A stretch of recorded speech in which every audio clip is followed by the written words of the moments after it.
In the previous episode, after Hinako asked Hitori if they could become friends and was rejected, she was left alone and upset. Just then, Ayam suddenly appeared and called her away. It turned out that Ayam had forgotten to prepare ingredients for the next day's meal and needed Hinako as help to carry them. Watching Ayam work diligently, Hinako was reminded of her own mother and lost in thought. Accidentally called Ayam Mom. When Ayam froze in surprise, Hinako quickly snapped back to reality and apologized for her slip-up. Ayam told her not to worry and revealed that she'd had once had a stepchild from her previous marriage, who had passed away from illness at a young age. Just as Hinako was about to offer words of comfort, an axe suddenly fell to the ground. What horrified Hinako even more was discovering that the back of Ayam's head had another mouth growing on it. Meanwhile, while searching for Hinako, Nico encountered Shiori alone. Nico asked why Shiori had learned about the scars on Hinako's body. Shiori said she had found out by chance and asked Miko whether the accident had been truly severe.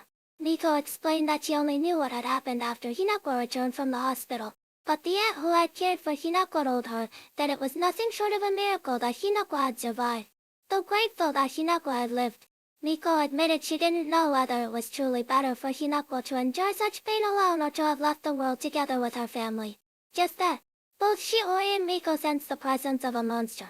Realizing Hinako might be in danger, Shiori rushed to the bathhouse, only to find that Hinako wasn't there. Miko wanted to join Shiori in searching elsewhere, but Shiori coolly stated that she only cared about Hinako's safety, implying that Miko should stay behind to protect the others.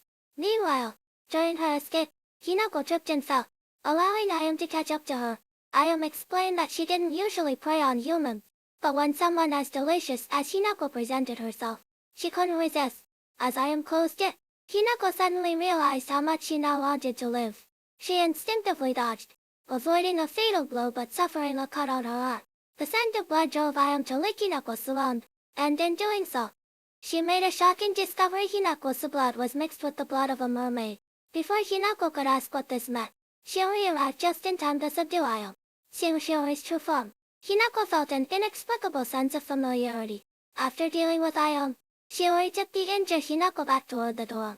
Along the way, Hinako couldn't stop thinking about Ayam's words and when she might have seen Shiori's true form before. The next day, Miko blamed herself for failing to protect Hinako. She explained that monsters like Ayam, who were originally human, were the hardest to detect, unlike someone like Shiori, whose fishy scent was obvious. Strangely, Shiori didn't retort as she usually would, which made Miko curious. She asked Hinako if something had happened between them. Just as Hinako was about to explain, the innkeeper interrupted. When Hinako tried to ask about Ayam, the innkeeper had no memory of her at all. Miko reassured Hinako that this was normal when monsters disappeared. They left nothing behind. Before breakfast, Miko decided to re-bandage Hinako's wound, only to find that it had almost completely healed overnight. On their way to the dining hall, Hinako realized she had forgotten her phone and asked Miko to go ahead without her. But when she returned to the dorm, she encountered Ayam, who should have been killed by Shiori. Ayam explained that her true form was in her head, so even if her body was destroyed, she wouldn't die. She assured Hinako that she no longer intended to harm her and had only returned for one last look. As Hinako reminded her of the child she had once failed to care for properly, she wondered if her transformation into a monster was a punishment for her past regrets. After apologizing for the traumatic memory she had caused, Ayam prepared to leave. Hinako stopped her and asked about the meaning of her words the previous night. Ayam revealed that the mermaid blood in Hinako's veins had fully integrated into her system, making it undetectable by scent alone, proof that Hinako had received it long ago.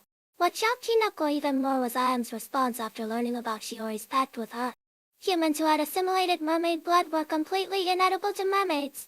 It seems Shiori's intention to stay by Hinako's side was never about eating her. So what is her true purpose?